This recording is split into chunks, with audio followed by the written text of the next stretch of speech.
cut your yard and push you off the tree.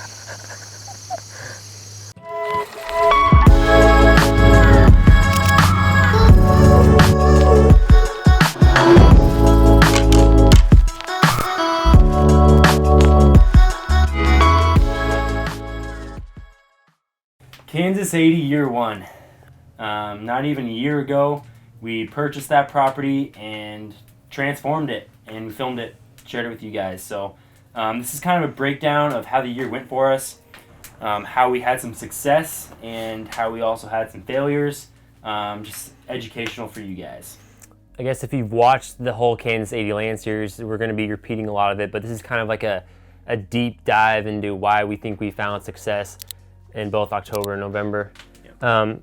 I guess it all started with shed hunting is when we kind of figured out that this property was going to hold a bunch of deer, finding, 11 sheds on 80 acres.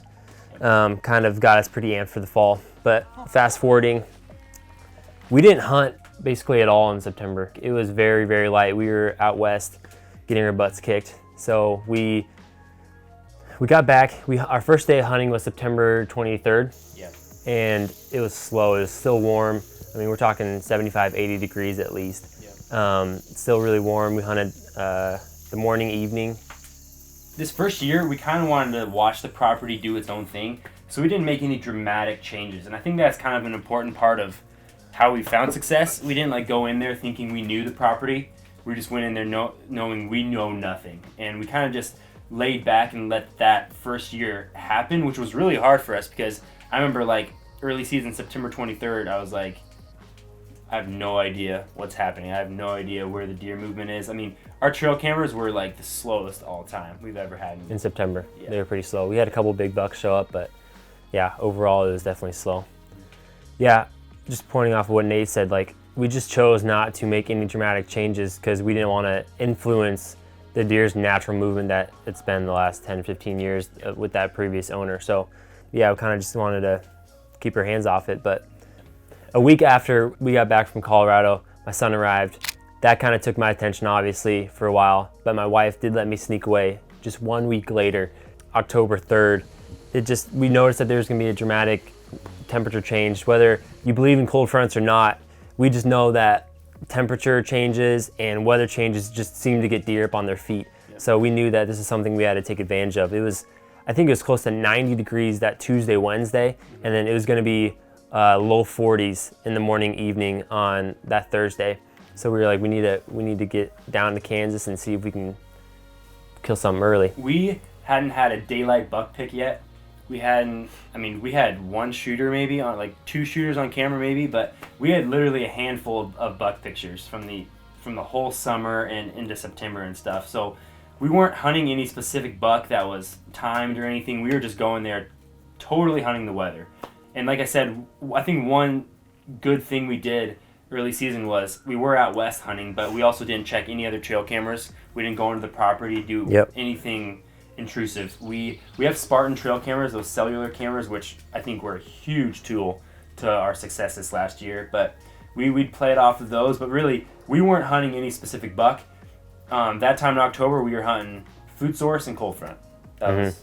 That was the makeup. Yeah, I mean, we got there the evening before, and it was a disaster, honestly. We were going to hopefully go and hang a set and hunt it that evening. We got downpoured on. We ended up ruining two cameras. One we had to send in, and then one, the audio got messed up from the water. So we basically had one camera. It was downpour. Yeah, it was downpour. It was straight up downpour. We ended up getting a set hung that evening, but it was just kind of one of those, just go back to the motel room and just think about what you've done. Yeah, how you screwed up. And the good thing was it was raining loud. Deer really couldn't hear us. They wouldn't be able to smell us that much. But we were looking for sign, didn't find sign. We didn't find the scrapes we were looking for. That is what led us to sit the beans and brassica mix. We noticed that along that edge was the most sign we'd seen anywhere on the property. The wind was good enough, I'd say. We had basically seen one or two deer leading up to this hunt, and we decided to just change it up. That was our first sit in that field, so it was kind of one of our only options. Yeah. Another huge thing that we did was we cut down a licking branch. Now this basically made our hunt successful. We found a little tree, cut it off, and before we went into that hunt, we took the shovel with us. We buried this tree in the ground 20 yards from the set, just something that like the deer could just like kind of funnel towards. Or like we put that in, hid the shovel, then got up in the stand. Yeah, So we should mention this time of year, like beans and scrapes are kind of your go-to with these cold fronts. So we had a huge cold front. We had a great food source. Our beans were some of the best in the area, like still really green. We knew the deer were hitting them really hard. And then, yeah, putting those, like hunting that scrape edge, we just know that, hey, if you get a cold front, bucks on the feet, they're going to be wanting to check the scrapes, especially after the downpour the night before. So kind of all these things were adding up. Like Tom said, our wind, it was marginal, but that bean field is also one of our easiest places to access since it is on that west side, kind of along our road. I mean, we had, 150 yard walk into the stand right up through the beans a little bit and right up into our stand. So access was on the money. Also, earlier that day there was a bunch of movement, and I remember that being different. Our Spartans were getting triggered by does and just younger bucks, and so we just knew, okay, if these younger deer are already moving early, we had some 11 a.m. walkers, we had some 1 p.m. walkers, and we were like, okay, this is gonna be really good. We got in the set 3 or 4. 30 minutes into the sit, we had 3 does start feeding out into the beans. So it's like when you see that early movement, I think that's a huge key to, okay, this is gonna be Yeah. a good night. So we had those 3 does funnel out, and then they left like 20 minutes later, and we didn't have anything till 7 o'clock-ish, I'd say. It was getting dark. Changing the ISO on the cameras kind of deal. We had some does funnel out a little closer to us, and that kind of got us thinking like, okay, it's that kind of go time. We're out to kill the doe. Yeah, that was the hope. These does started marching my way. I had my bow in hand, just ready for them to get close enough to take one of them with my Kansas doe tag. And really, I mean, it was that time. We worked the next day, so we were like, my mind was already going to, okay, work, getting up, driving home 2 hours, getting up the next day, working. We have all of our camera gear in the tree guide, tear that down. That's always fun, getting those camera arms. And so we're already like, yeah, these does are out here, but I mean, your mind's already going. I think a big thing to success early season during that time is you got to sit till the last minute of dark. Yeah, so that's when it'll happen early season. So sure enough, I mean, that's what happened with us. This buck surprised us out of nowhere. Came from the south, which was basically where our wind was heading. Like, that's the crazy thing, is our wind must have just been heading coming out of the west enough to miss where he was coming down that tree edge. But it's so thick early season that this guy popped up at 15 yards. Yeah, it's one of those things that you hear something, but you're like, I mean, there's so many other options. It could be just a limb breaking, or just, I don't know, squirrels, birds, whatever. There's just so much noise in the woods, especially in the evening hours like that. That I heard something like a little bit beforehand, but I mean, I looked over there, didn't see anything. But I remember distinctly hearing a few cracks, and I think he either stepped on some sticks or he was chewing on something. I don't know if it was acorns, because we have some oaks in the area or whatnot, but I remember just looking through and being able to see through the trees enough on the field edge, just see his rack just moving and eating there, looking up. He was looking across the field at those does that were coming towards him, and so those does were looking over his way for a lot of time. They were out there, which makes sense now that they would be able to see him. We wouldn't. I just got Tom's attention right away. I was like, big buck, get your bow. He's like right here. And I knew where he was going. I mean, when you're on that field edge and you just put out that new like scrape looking branch, you just have a feeling in the back of your head where you're like, I know where he's going. So he starts making his way slowly, getting off the bean edge. And then like it's almost like he like saw that tree and the licking branch, and he just started like walking straight toward it.